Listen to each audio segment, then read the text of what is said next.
আগের এপিসোডে আমি সকলের জন্য কিছু জেনারেল টিপস বা গোপন জ্যোতিষীয় প্রতিকার বলেছিলাম, যা নেগেটিভ এনার্জিকে দূর করতে সাহায্য করবে। আজকের এপিসোডে আমি রাশিচক্র অনুযায়ী কিছু গোপন প্রতিকার জানাচ্ছি, যাতে নেগেটিভ এনার্জি কিন্তু দূর হবে। নমস্কার, আমি দিব্যশ্রী। আজ আমি যে প্রতিকারগুলো আপনাদের জানাবো তা আপনারা সবাই সেগুলো পালন করে অবশ্যই কি উপকার পেলেন সেগুলো জানাবেন। প্রথমে মেষ রাশির ক্ষেত্রে মেনলি মঙ্গলের দোষ কাটানোর জন্য যে প্রতিকারটি খুব ইম্পর্টেন্ট তা হলো হনুমান চালিসা পাঠ করুন। প্রতিদিন আপনি হনুমান চালিসা পাঠ করুন, মানে মেষ রাশির জাতক জাতিকারা প্রতিদিন প্রতি মঙ্গলবার লাল চন্দন মিশিয়ে গঙ্গা জল দিয়ে স্নান করুন। মানে এখন তো শাওয়ারেই সবাই স্নান করে, তো লাস্ট মগ জলে এক মগ জলে অন্তত একটু লাল চন্দন আর গঙ্গা জল একটু মিক্স করে নিয়ে লাস্ট মগ জলটা ঢেলে নেবেন। এটা খুব উপকার হবে। বৃষ রাশির ক্ষেত্রে আর্থিক স্থিতিশীলতা আনতে প্রতি শুক্রবার মা লক্ষ্মীর পায়ে দুধ ও গোলাপ জল মিশিয়ে ঢালুন, মন্দিরে গিয়ে অবশ্যই। আর বাড়ির দরজায় অরেঞ্জ কালারের সুতো বাঁধুন, মেইন গেটে কিন্তু এটা আপনি বাঁধবেন। পকেটে সবুজ কাপড়ে মুড়ে ছোট্ট তুলসী পাতা কিন্তু সঙ্গে রাখবেন। এটা খুব উপকার, ছোট্ট টিপস, খুব উপকার। মিথুন রাশির ক্ষেত্রে মানসিক চাপ থেকে মুক্তি পেতে মেনলি যা করবেন তা হলো ঘর মোছার জলে খুব অল্প একটু গোমূত্র আর তুলসী পাতা অ্যাড করে।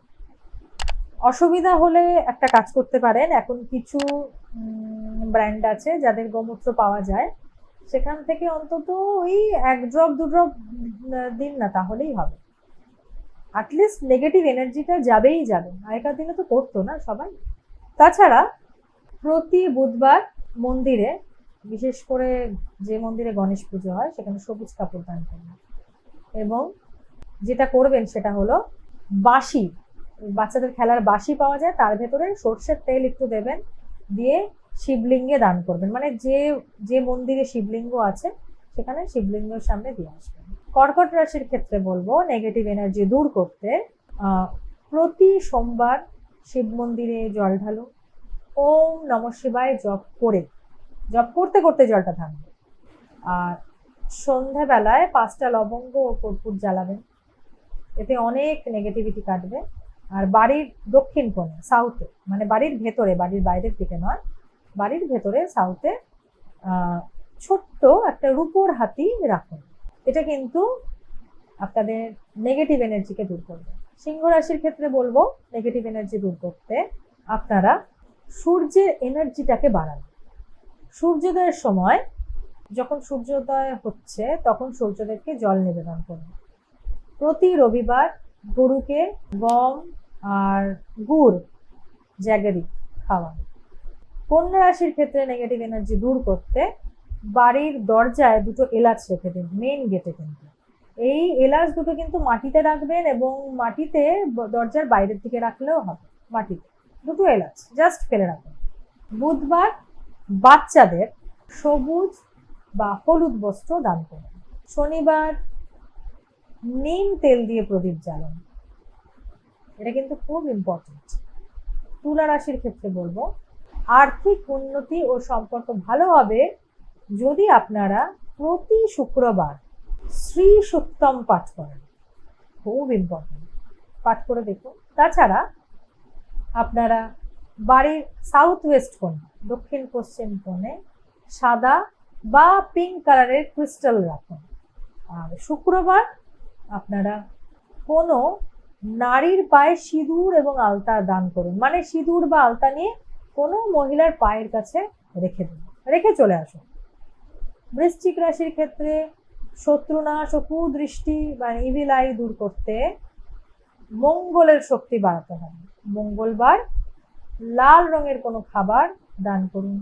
প্রতি শনিবার পিপল গাছে সর্ষের তেলের প্রদীপ জ্বালিয়ে আসুন। তাছাড়া আপনারা একটি তামার কয়েনে, একটু খুঁজে দেখবেন, তামার কয়েন পেয়ে যাবেন, লাল সুতো বাঁধবেন তামার কয়েন করে, সেটা সঙ্গে রাখুন। ধনু রাশির ক্ষেত্রে ভাগ্য উজ্জ্বল করতে এবং সব রকমের বাধা সরাতে বৃহস্পতিবার আপনারা শুক্র গ্রহের শক্তি বাড়াবেন, তার জন্য হলুদ কাপড় দান করবেন। বৃহস্পতিবার যদি হলুদ কাপড় দান করেন, আপনাদের ক্ষেত্রে বৃহস্পতির শক্তিও বাড়বে, শুক্রের শক্তিও বাড়বে। একটি পিতলের পাত্রে গঙ্গা জল দিয়ে পুজোর ঘরে রাখুন। আচ্ছা, প্রতি বৃহস্পতিবার গরুকে কলা খাওয়ান। মকর রাশির ক্ষেত্রে প্রতি শনিবার কালো তিল ও সর্ষের তেলে প্রদীপ জ্বালান। শনি মঙ্গলবার শনি মন্দিরে কালো কাপড় দান করুন। বাড়ির প্রধান দরজায় ঘোড়ার নাল বাঁধিয়ে রাখুন। এটা গেল মকর রাশির ক্ষেত্রে। এবার কুম্ভ রাশির ক্ষেত্রে প্রতি শনিবার হনুমান চালিসা পাঠ করুন। জল পূর্ণ কলসে 5টা নিম পাতা দিয়ে বাড়িতে রাখুন। তাছাড়া শিব মন্দিরে ব্লু কালারের ফুল নিবেদন করুন নেগেটিভ এনার্জি দূর। মীন রাশির ক্ষেত্রে মানসিক শান্তি ও আর্থিক উন্নতি লাভ করার জন্য আপনারা প্রতি বৃহস্পতিবার গরুকে ছোলা খাওয়াবেন। প্রতি বৃহস্পতিবার একটি হলুদ রুমালে কেশর ও গঙ্গা জল দিয়ে পকেটে রাখুন। অল্প গঙ্গা জল দেবেন, সেভাবে রুমালটা ভিজবে না, আপনাদের অসুবিধা হবে না। তো সেভাবে রুমালটা পকেটে নিয়ে বেরোবেন এবং বিভিন্ন ইম্পর্টেন্ট কাজ করবেন। গোটা সুপুরি বাড়ির পুজোর স্থানে রেখে প্রতিদিন ধূপ দিন। এই প্রতিকারগুলো যদি সঠিকভাবে করা যায়, তাহলে কিন্তু অবশ্যই দ্রুত ফল পাওয়া যায়। নিয়মিত বাড়িতে ধূপ ধুনো দিন। শনি মঙ্গলবার বিশেষ প্রতিকারগুলো করুন, তাহলে অবশ্যই প্রতিকার আপনারা পাবেনই পাবেন, খুব ভালো প্রভাব পাবেন। ধন্যবাদ।